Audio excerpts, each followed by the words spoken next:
नमस्कार दोस्तों, आपका स्वागत है एमकेसीएस पर। और आज मैं आपको prime minister scholarship scheme for the wards of central armed police forces, Assam rifles और स्टेट पुलिस के बारे में जानकारी दूंगा।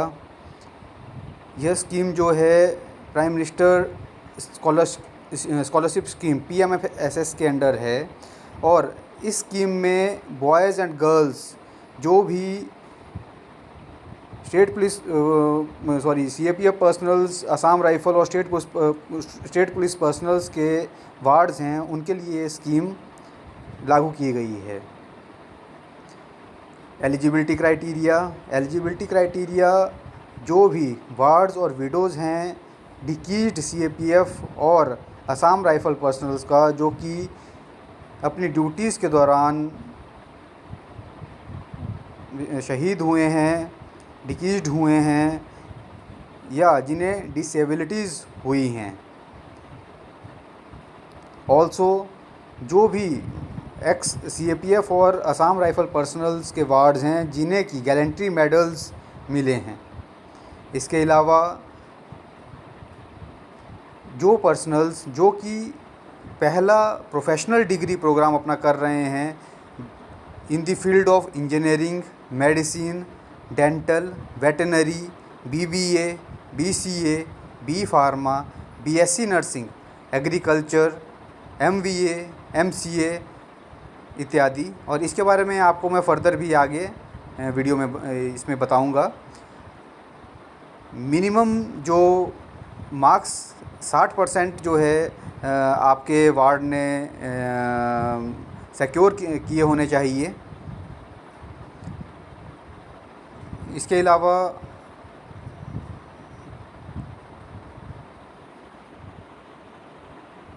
जो एप्लीकेंट रिन्यूअल कैटेगरी में कर रहे हैं उन्हें अपना प्रोफेशनल कोर्स में पिछला स्टैंडर्ड मिनिमम 50% मार्क्स से पास किया होना ज़रूरी है। स्टेट पुलिस फोर्सेस के लिए भी ये सिमिलर है। जो भी एप्लीकेशंस इस कैटेगरी में रिसीव होंगी उसे further category A, category B, category C, category D, category E, category F और कैटेगरी जी में डिवाइड किया जाएगा और उनकी प्रायोरिटी बनाई जाएगी। सबसे पहले जो भी वार्ड्स एंड विडोज़ हैं उन सीएपीएफ और एआर पर्सनल की जो कि killed in action. Category B में वार्ड्स ऑफ एक्स सीएपीएफ और असम राइफल पर्सनल जो कि एक्शन के दौरान डिसेबल्ड हुए हैं। Category C wards widow of डिकेज CAPF AR person died for causes attributable to government service including casualties during conduct of election। मतलब इलेक्शन और इत्यादि ऐसी जगह पे जो कि गवर्नमेंट ड्यूटी थी वहाँ पे उनकी कैजुअलिटी हुई है। कैटेगरी डी में आएगा wards of ex CAPF AR personnels disabled while in service with disability attributed to government service. जो भी पर्सनल जो कि डिसेबल हुए हैं कोई भी गवर्नमेंट ड्यूटी के दौरान। कैटेगरी ई में आएगा जिन लोगों को गैलेंट्री अवार्ड दिया गया है उनके वार्ड्स और उनके वार्ड्स। उसके बाद कैटेगरी ई आएगा wards of ex CAPF and AR personnels, जो भी एक्स सीएपीएफ और असम राइफल पर्सनल हैं उनके बच्चों को। और कैटेगरी जी सबसे लास्ट में जो कैटेगरी है उसमें आएगा wards of serving CAPF Assam rifle personnel subject to availability of scholarship. मतलब अगर स्कॉलरशिप अवेलेबल रहेगी तब जो है कैटेगरी जी में जो कि सर्विंग पर्सनल्स है उनको दिया जाएगा। यह सिमिलरली जो है स्टेट और यूटी पुलिस पर्सनल्स के लिए भी सिमिलर है जो कि मार्टिर हुए हैं ड्यूरिंग पुलिस एक्शन। और यह स्कॉलरशिप जो है एडमिसिबल है सिर्फ 2 चिल्ड्रंस पर फैमिली के लिए। अब स्कॉलरशिप की ड्यूरेशन जो है वो मैक्सिमम 5 साल तक रहेगी। उसके बाद स्कॉलरशिप 3000 पर मंथ लड़कियों के लिए और 2500 पर मंथ लड़कों के लिए रहेगी। 36,000 रुपया लड़कियों के लिए एनुअली और 30,000 रुपया लड़कों के लिए एनुअली। अब कुछ गाइडलाइंस जो कि हैं एप्लीकेंट्स के लिए वो रहेगा कि मिनिमम एंट्री क्वालिफ़िकेशन जो MEQ है उसमें मिनिमम जो है 60% मार्क्स, 60% मार्क्स जो है एप्लीकेंट के होने चाहिए, वार्ड ऑफ CPFs के होने चाहिए। अब MEQ के बारे में बताना चाहूँगा। जैसे कि MBBS अगर कोई परस्यू कर रहा है तो उसके लिए +2 MEQ होगा।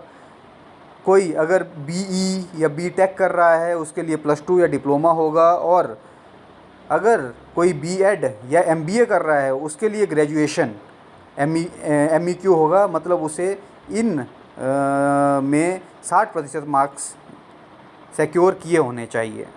अब एक और ज़रूरी बात है कि स्कॉलरशिप जो है वो सिर्फ फर्स्ट प्रोफेशनल डिग्री कोर्स के लिए रिस्ट्रिक्ट की गई है। मतलब जो कि पहला कोर्स, जैसे कि B.Ed के लिए आपको PMSS के अंडर स्कॉलरशिप मिलेगी, लेकिन BA + B.Ed अगर आप कर रहे हैं तो आपको स्कॉलरशिप नहीं मिलेगी B.Ed के लिए। ऑल्सो आपका आधार नंबर, जो कि वार्ड है उनका आधार नंबर लिंक्ड होना चाहिए बैंक अकाउंट नंबर से। इसके अलावा आपके पास अपना बैंक अकाउंट नंबर होना चाहिए जो कि मेजर अकाउंट होना चाहिए। माइनर अकाउंट है तो उसको अपग्रेड कराना पड़ेगा मेजर अकाउंट में। उसके अलावा इस स्कीम में डायरेक्ट बेनिफिट ट्रांसफ़र है। मतलब जो भी वार्ड है उसके अकाउंट में, उसके बैंक खाता में डायरेक्ट जो है पैसा स्कॉलरशिप का ट्रांसफ़र होगा। अब क्या क्या डॉक्यूमेंट्स रिक्वायर्ड हैं उसके बारे में मैं आपको बताता हूँ। सबसे पहले जो भी सर्विंग हैं इंडिविजुअल्स हैं उनके लिए जो एनेक्सर ए में दिखाया गया है एक सर्विस सर्टिफिकेट उनका लगेगा।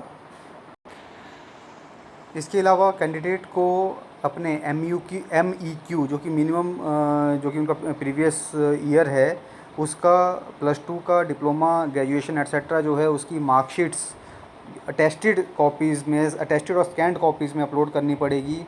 इसके अलावा जो ऊपर मैंने कैटेगरीज़ A to F बताया है उनके लिए PPO, discharge certificate, book upload करना पड़ेगा। कैटेगरी B और D के लिए डिसेबिलिटी सर्टिफिकेट अपलोड करना पड़ेगा।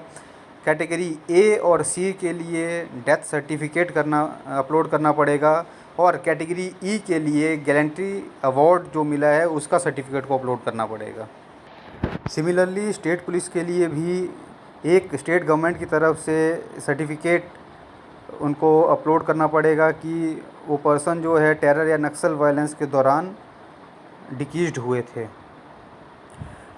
अगर आपको इस स्कीम को रिन्यू करवाना है तब आपको जो सर्विंग पर्सनल्स हैं उनके लिए हेड ऑफ ऑफिस के द्वारा एनेक्सर ए में जो मैंने आपको ऊपर दिखाया सर्टिफिकेट, सर्विस सर्टिफिकेट, वो लगाना पड़ेगा। जबकि जो कि ऊपर हमने 4.2 इसमें ऊपर वाले में दिखाया है कैटेगरी A to F उनके लिए किसी भी एजुकेशनल इंस्टीट्यूट से दिया गया एक सर्टिफिकेट ही सफिशेंट होगा। अब बात आती है कि हम इस स्कीम में अप्लाई कैसे करें, तो इसको मैं आपको करके भी आगे दिखाऊंगा। इसके लिए अभी हमें www.scholarships.gov.in पे ब्राउज़ करना पड़ेगा। और यहाँ पे जो दिखाया है अभी इसकी डेट जो है 15 नवंबर 2021 तक कर दी गई है।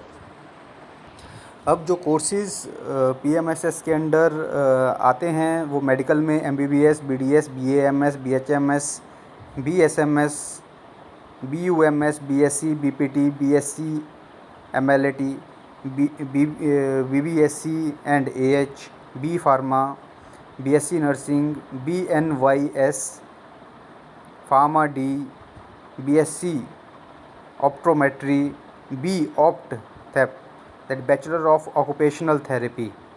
इसके बाद list of professional technical degree courses applicable on PMSS जो जिसमें कि engineering, architecture, computers, electronics, statistical, paramedical courses हैं। BTech bachelor of technology, BE, BArch, BSc nautical technology, BSc transportation technology, BSc computer science, computer systematics and engineering, computer data science, infotech, BSc software engineering, BSc electronics, BStat bachelor of statistics, Ayurvedacharya, B pharm Ayurveda, BPO, B ऑप्टोम, BRSC, BSc physician assistant and emergency and trauma care management. इसके अलावा BSc OT and AT, BSc medical biomed biology biochemical all और in combination, BSc forensic science, BSc honours medical tech in radiography medical imaging technology radiology all और in combination.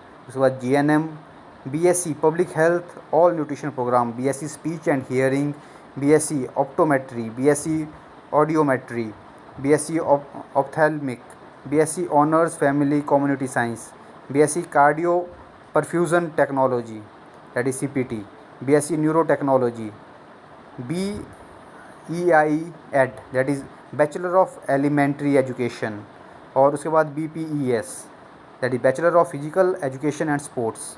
इसके बाद management courses में MBA that is master of business administration, BBA, BBM, BCA, MCA, B plan, BSc CA and BM, BHMCT, BHTM, BTTM, BHMTT, BMS, BBS, MFM, MFT, MHRD, MIV, MKTM that is Master of Marketing Management, MSW, MMS that is Master of Management Studies, BBE।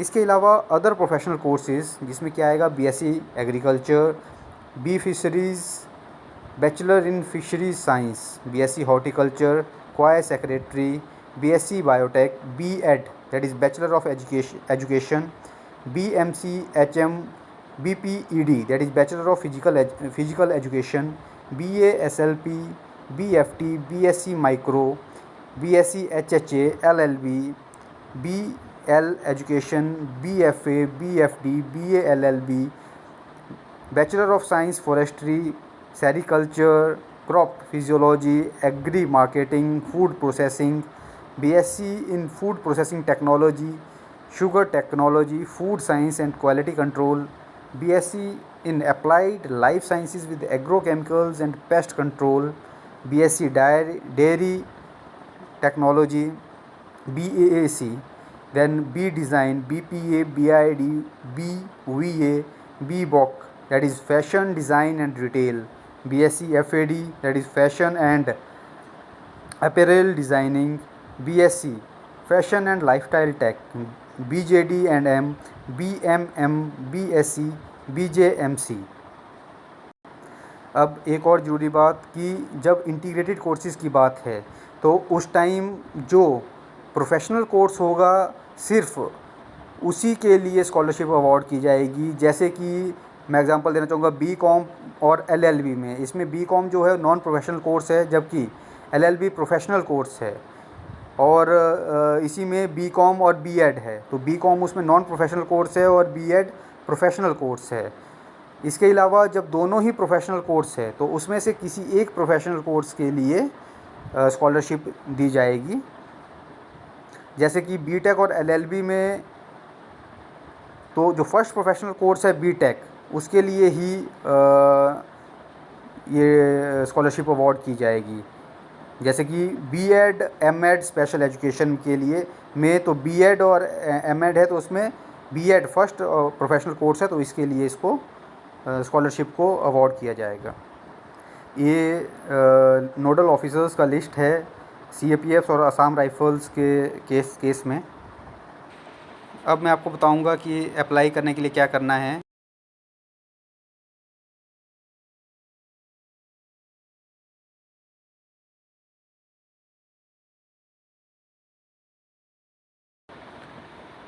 जब आप ये कर लेंगे तो national scholarships portal खुल जाएगा। इसमें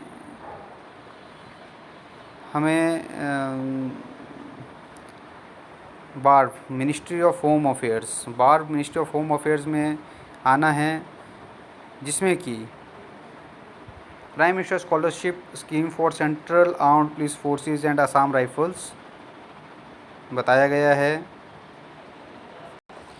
यहाँ पर जब आप ये पोर्टल को खोलेंगे तो इस पर टॉप पर न्यू रजिस्ट्रेशन और लॉगिन दो ऑप्शंस मिलेंगे। अगर आप फर्स्ट टाइम अप्लाई कर रहे हैं तो आपको न्यू रजिस्ट्रेशन पे जाना है, और अगर आप रिन्यूअल कर रहे हैं तो आप लॉगिन, जो कि आपने पिछली बार आईडी बनाया है उससे आप लॉगिन कर सकते हैं।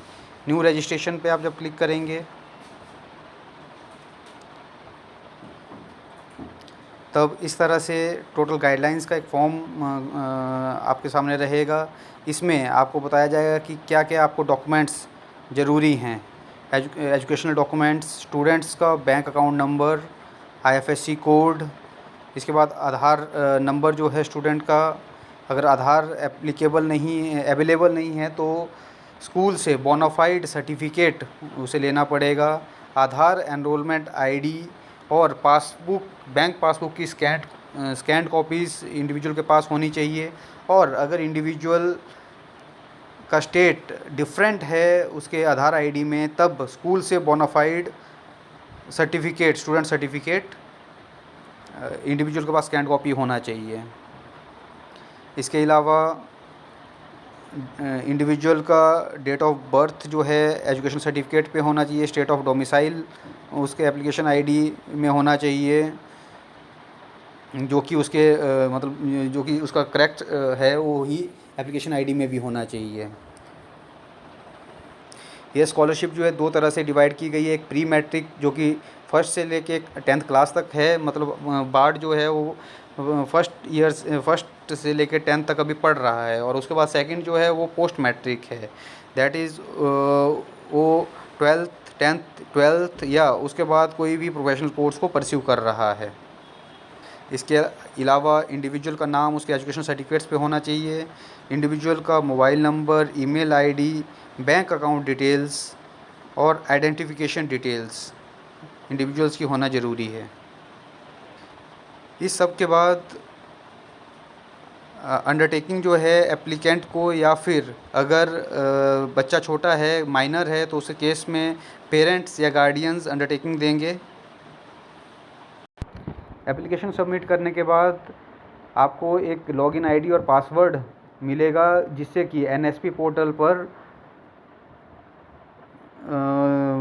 लॉगिन किया जा सकेगा। यह पासवर्ड जो है, जो भी मोबाइल नंबर प्रोवाइड किया गया होगा उस पर आएगा।